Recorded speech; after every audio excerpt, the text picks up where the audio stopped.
हरे कृष्णा। भगवान श्री कृष्ण कहते हैं, यदि तू मन को मुझ में अचल स्थापना करने के लिए समर्थ नहीं है तो हे अर्जुन, अभ्यास रूप योग के द्वारा मुझको प्राप्त होने के लिए इच्छा कर। यदि तू उपर्युक्त अभ्यास में भी असमर्थ है तो केवल मेरे लिए कर्म करने के लिए ही परायण हो जा। इस प्रकार मेरे को निमित्त कर्मों को करता हुआ भी मेरी प्रतिरूप सिद्धि को तू प्राप्त होगा। यदि मेरी प्राप्ति रूप योग के आश्रित होकर उपयुक्त साधन को करने में भी तू असमर्थ है तो मन बुद्धि आदि पर विजय प्राप्त करने वाला होकर सब कर्मों के फल का त्याग कर। संबंध। छठे श्लोक से 8वें तक अनन्य ध्यान का फल सहित वर्णन करके 9वें से 11वें श्लोक तक एक प्रकार के साधन में असमर्थ होने पर दूसरा साधन बतलाते हुए अंत में सर्व कर्म फल त्याग रूप साधन का वर्णन किया है। इसमें यह शंका हो सकती है कि कर्म फल त्याग रूप साधन पूर्वोक्त अन्य साधनों की अपेक्षा निम्न श्रेणी का होगा। अतः ऐसी शंका को हटाने के लिए कर्म फल के त्याग का महत्व अगले श्लोकों में बताया है। भगवान कृष्ण कहते हैं, मर्म को न जानकर किए हुए अभ्यास से ज्ञान श्रेष्ठ है। ज्ञान से मुझ परमेश्वर के स्वरूप का ध्यान श्रेष्ठ है और ध्यान से भी सब कर्मों के फल का त्याग श्रेष्ठ है, क्योंकि त्याग से ही केवल परम शांति होती है। संबंध। उपयुक्त श्लोकों में भगवान की प्राप्ति के लिए अलग अलग साधन बतलाकर उनका फल परमेश्वर की प्राप्ति बतलाया गया है। अतएव भगवान को प्राप्त हुए सिद्ध भक्तों के लक्षण जानने की इच्छा होने पर अब 7 श्लोकों में उन भगवत प्राप्त भक्तों के लक्षण बताए गए हैं। भगवान श्री कृष्ण कहते हैं, जो पुरुष सब भूतों में द्वेष भाव से रहित, स्वार्थ रहित, सबका प्रेमी और हेतु रहित दयालु है तथा ममता से रहित, अहंकार से रहित, दुख सुखों की प्राप्ति में सम और क्षमावान है, अर्थात अपराध करने वाले को भी अभय देने वाला है, और जो योगी निरंतर संतुष्ट है, मन इंद्रियों सहित शरीर को वश में किए हुए है और मुझ में दृढ़ निश्चय वाला है, वह मुझ में अर्पण किए हुए मन बुद्धि वाला मेरा भक्त मुझको सबसे प्रिय है। जिससे कोई भी जीव उद्वेग को प्राप्त नहीं होता और जो स्वयं भी किसी जीव से उद्वेग को प्राप्त नहीं होता तथा जो हर्ष, अमर्ष, भय और उद्वेग आदि से रहित है, वह भक्त भी मुझको बहुत प्रिय है।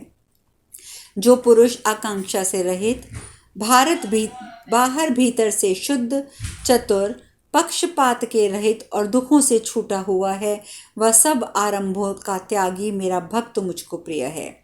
जो ना कभी हर्षित होता है, ना द्वेष करता है, ना शोक करता है, ना कामना करता है, तथा जो शुभ और अशुभ संपूर्ण कर्मों का त्यागी है, वह भक्ति पुरुष मुझे बहुत प्रिय है।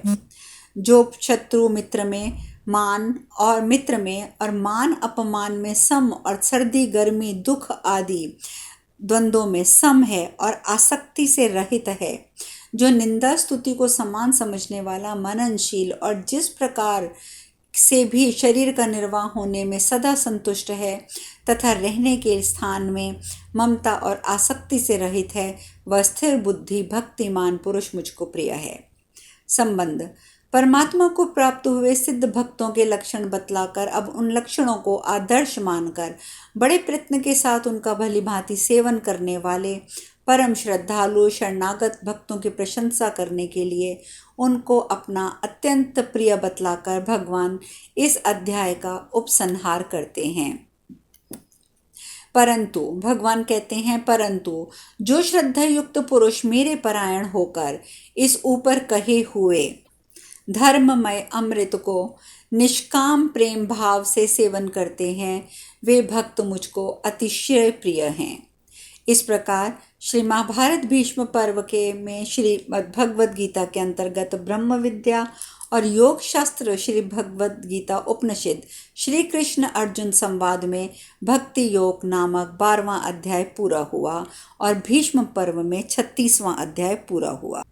संबंध। गीता के 12वें अध्याय के आरंभ में अर्जुन ने सगुण और निर्गुण के उपासकों की श्रेष्ठता के विषय में प्रश्न किया था। उसका उत्तर देते हुए भगवान ने दूसरे श्लोक में संक्षेप में सगुण उपासकों की श्रेष्ठता का प्रतिपादन करके तीसरे से 5वें श्लोक तक निर्गुण उपासना का स्वरूप, उसका फल और देह अभिमानियों के लिए उसके अनुष्ठान में कठिनता का निरूपण किया है। तदंतर 6 से 20वें श्लोक तक सगुण उपासना का महत्व, फल, प्रकार और भगवत भक्तों के लक्षणों का वर्णन करते करते ही अध्यात्म की अध्याय की समाप्ति हो गई। निर्गुण का तत्व, महिमा और उसकी प्राप्ति साधनों को विस्तार पूर्वक नहीं समझाया गया। अतएव निर्गुण निराकार का तत्व अर्थात ज्ञान योग विषय भलीभांति समझने के लिए 13वें अध्याय का आरंभ किया जाता है। इसमें पहले भगवान क्षेत्र यानी के शरीर तथा क्षेत्रज्ञ अर्थात आत्मा के लक्षण बतलाते हैं। श्री भगवान कहते हैं, हे अर्जुन, यह शरीर क्षेत्र है, इस नाम से कहा जाता है और इसको जो जानता है उसको क्षेत्रज्ञ इस नाम से उनके तत्व के जानने वाले को ज्ञानी जन कहते हैं। हे अर्जुन, तू सब क्षेत्रों में क्षेत्रज्ञ अर्थात जीवात्मा में भी मुझे ही जान, और क्षेत्रज्ञ का अर्थात विकार सहित प्रकृति का और पुरुष का जो तत्व से जानना है वह ज्ञान है, ऐसा मेरा मत है। संबंध: क्षेत्र और क्षेत्रज्ञ का संपूर्ण ज्ञान हो जाने पर संसार भ्रम का नाश हो जाता है और परमात्मा की प्राप्ति होती है। अतएव क्षेत्र और क्षेत्रज्ञ के स्वरूप आदि को भली भांति विभाग पूर्वक समझाने के लिए भगवान कहते हैं, वह क्षेत्र जो और जैसा है और जिन विकारों का वाला है और जिस कारण से जो हुआ है, तथा वह क्षेत्रज्ञ भी जो और जिस प्रभाव वाला है, वह सब तू मुझसे अब संक्षेप में सुन। संबंध: तीसरे श्लोक में क्षेत्र और क्षेत्रज्ञ कि जिस तत्व को संक्षेप में सुनने के लिए भगवान ने अर्जुन से कहा है, अब उसके विषय में ऋषि, वेद और ब्रह्मसूत्र की उक्ति का प्रमाण देकर भगवान ऋषि, वेद और ब्रह्मसूत्र को आदर देते हैं। श्री भगवान कहते हैं, यह क्षेत्र और क्षेत्रज्ञ का ज्ञान ऋषियों द्वारा बहुत प्रकार से कहा गया है और विविध वेद मंत्रों द्वारा भी विभाग पूर्वक कहा गया है तथा भली भांति निश्चय करते हुए युक्ति युक्त ब्रह्मसूत्र के पदों द्वारा भी कहा गया है। 5 महाभूत, अहंकार, बुद्धि और मूल प्रकृति भी तथा 10 इंद्रियां, 1 मन और 5 इंद्रियों के विषय अर्थात शब्द, स्पर्श, रूप और गंध तथा इच्छा, द्वेष, सुख, दुख, स्थूल देह का पिंड, धृति, इस प्रकार के विकारों से सहित ये क्षेत्र संक्षेप में कहा गया है। संबंध: इस प्रकार क्षेत्र के स्वरूप और उसके विकारों का वर्णन करने के बाद अब दूसरे श्लोक में ये बात कही कि क्षेत्र और क्षेत्रज्ञ का जो ज्ञान है वही मेरे मत से ज्ञान है और उस ज्ञान को प्राप्त करने के साधनों का ज्ञान के नाम से ही 5 श्लोकों में वर्णन करते हैं। भगवान कहते हैं, श्रेष्ठता में अभिमान का अभाव, दंभ चरण का अभाव, किसी भी प्राणी को किसी प्रकार ना सताना, क्षमा भाव, मन, वाणी आदि की सरलता, श्रद्धा, भक्ति सहित गुरु की सेवा, बाहर भीतर की शुद्धि और अंतःकरण की स्थिरता और मन इंद्रियों सहित शरीर का निग्रह। इस लोक और परलोक के संपूर्ण भोगों में आसक्ति का भाव और अहंकार का भी अभाव, जन्म, मृत्यु, जरा, रोग आदि में दुख और दोषों का बार बार विचार करना,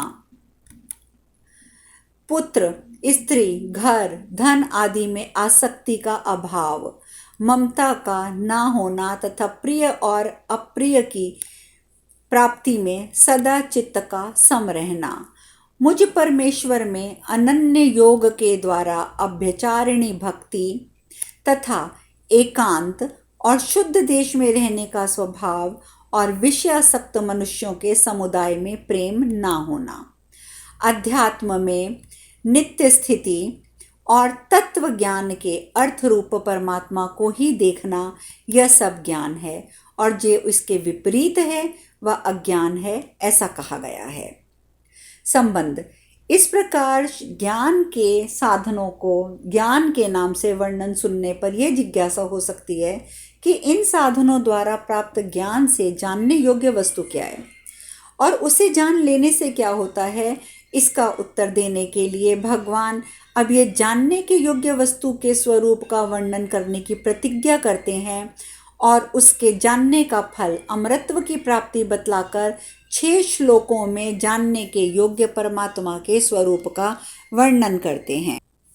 भगवान कहते हैं, जो जानने योग्य है तथा जिसको जानकर मनुष्य परमानंद को प्राप्त होता है, उसको मैं भली भांति कहूँगा।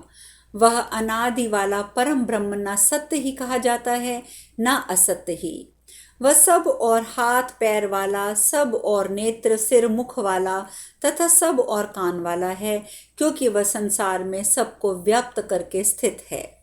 वह संपूर्ण इंद्रियों के विषय को जानने वाला, परंतु वास्तव में सब इंद्रियों से रहित है तथा आसक्ति रहित होने पर भी सबको धारण पोषण करने वाला और निर्गुण होने पर भी गुणों को भोगने वाला है। वह चराचर सब भूतों के बाहर भीतर परिपूर्ण है और चर अचर रूप भी वही है, एवं वह सूक्ष्म होने से अविज्ञेय है तथा अति समीप में और दूर में भी वह स्थित है।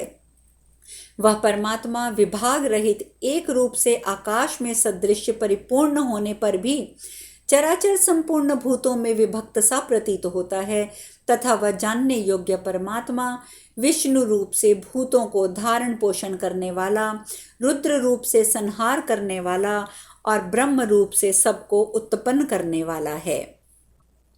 वह परम ब्रह्म ज्योतियों का भी ज्योति एवं माया से अत्यंत परे कहा जाता है। वह परमात्मा बोध स्वरूप, जानने के योग्य एवं तत्व ज्ञान से प्राप्त करने योग्य है और सबके हृदय में विशेष रूप से स्थित है। इस प्रकार क्षेत्र तथा ज्ञान और जानने योग्य परमात्मा का स्वरूप संक्षेप में कहा गया है। मेरा भक्त इसको तत्व से जानकर मेरे स्वरूप को प्राप्त होता है। संबंध। इस अध्याय के 3 श्लोक में भगवान ने क्षेत्र के विषय में 4 बातें और क्षेत्रज्ञ के विषय में 2 बातें संक्षेप में सुनने के लिए अर्जुन से कहा था। फिर विषय आरंभ करते ही क्षेत्र के स्वरूप का और उसके विकारों का वर्णन करने में अनंतर क्षेत्र और क्षेत्रज्ञ के तत्व को भली भांति जानने के उपायभूत साधनों और जानने के योग्य परमात्मा के स्वरूप का वर्णन प्रसंगवश किया गया। इससे क्षेत्र के विषय में उसके स्वभाव का और किस कारण से कौन सा कार्य उत्पन्न होता है इस विषय का तथा प्रभाव सहित क्षेत्रज्ञ के स्वरूप का वर्णन नहीं हुआ।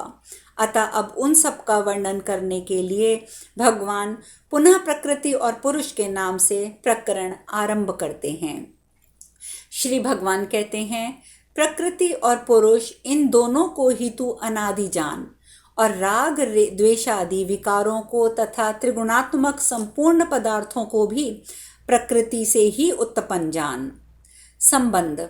इस अध्याय के 3 श्लोक में जिससे जो उत्पन्न हुआ है, यह बात सुनने के लिए कहा गया था, उसका वर्णन पूर्व श्लोक के उत्तरार्थ में कुछ किया गया है। अब उसी की कुछ बात इस श्लोक के पूर्वार्ध में कहते हुए इसके उत्तरार्ध में और 21वें श्लोक में प्रकृति में स्थित पुरुष के स्वरूप का वर्णन किया गया है। श्री हरि कहते हैं, कार्य और कारण को उत्पन्न करने में हेतु प्रकृति कही जाती है और जीवात्मा सुख दुखों के भोक्तापन में अर्थात भोगों के हेतु कहा जाता है। प्रकृति में स्थित ही पुरुष प्रकृति से उत्पन्न त्रिगुणात्मक पदार्थ को भोगता है और इन गुणों का संग है इस जीवात्मा के अच्छी बुरी योनियों में जन्म लेने का कारण। संबंध। इस प्रकार प्रकृति स्थित पुरुष के स्वरूप का वर्णन करने के बाद अब जीवात्मा परमात्मा की एकता करते हुए आत्मा के गुणातीत स्वरूप का वर्णन करते हुए प्रभु कहते हैं, हे अर्जुन, इस देह में स्थित ये आत्मा वास्तव में परमात्मा ही है। वही साक्षी होने से उपदृष्टा और यथार्थ सम्मति देने वाले होने से अनुमंता, सबका धारण पोषण करने वाले होने से भर्ता, जीव रूप से भोक्ता, ब्रह्मादि का भी स्वामी होने से महेश्वर और शुद्ध सच्चिदानंद घन होने से परमात्मा, ऐसा कहा गया है। इस प्रकार पुरुष को और गुणों के सहित प्रकृति को जो मनुष्य तत्व से जानता है, वह सब प्रकार के कर्तव्य कर्म करता हुआ भी फिर भी नहीं जानता। संबंध। इस प्रकार गुणों से सहित प्रकृति और पुरुष के ज्ञान का महत्व सुनकर ये इच्छा हो सकती है कि ये ज्ञान कैसा होता है। इसलिए अब 2 श्लोकों द्वारा भिन्न भिन्न अधिकारियों के लिए तत्व ज्ञान के भिन्न भिन्न साधनों का प्रतिपादन करते हैं। श्री कृष्ण कहते हैं, उस परमात्मा को कितने ही मनुष्य तो शुद्ध हुई सूक्ष्म बुद्धि के ध्यान के द्वारा हृदय में देखते हैं, अन्य कितने ही ज्ञान योग के द्वारा और दूसरे कितने ही कर्म योग के द्वारा देखते हैं अर्थात प्राप्त करते हैं। परंतु इनमें दूसरे अर्थात जो मंद बुद्धि वाले पुरुष हैं, वे इस प्रकार ना जानते हुए दूसरों से अर्थात तत्व के जानने वाले पुरुषों से सुनकर भी तदनुसार उपासना करते हैं। और श्रवण परायण पुरुष भी मृत्यु रूप संसार सागर को निसंदेह तर जाते हैं। संबंध। इस प्रकार परमात्मा संबंधी तत्व ज्ञान के भिन्न भिन्न साधनों का प्रतिपादन करके और अब तीसरे श्लोक में जो यादृक् पद से क्षेत्र के स्वभाव को सुनने के लिए कहा गया था, उसके अनुसार भगवान 2 श्लोकों द्वारा उस क्षेत्र को उत्पत्ति विनाशील बतलाकर उसके स्वभाव का वर्णन कहते हुए आत्मा के यथार्थ तत्व को जानने वाले की प्रशंसा करते हैं। भगवान कहते हैं, हे अर्जुन, जितने भी स्थावर जंगम प्राणी उत्पन्न होते हैं, उन सबको तू क्षेत्र और क्षेत्रज्ञ के संयोग से ही उत्पन्न जान। जो पुरुष नष्ट होते हुए सब चराचर भूतों में परमेश्वर को नाश रहित और समभाव में स्थित देखता है, वही यथार्थ देखता है। क्योंकि जो पुरुष सब में संभाव से स्थित परमेश्वर को समान देखता है और अपने द्वारा अपने को नष्ट नहीं करता है, इससे वह परम प्रगति को प्राप्त होता है। अब शेष कथा कल। हरे कृष्णा।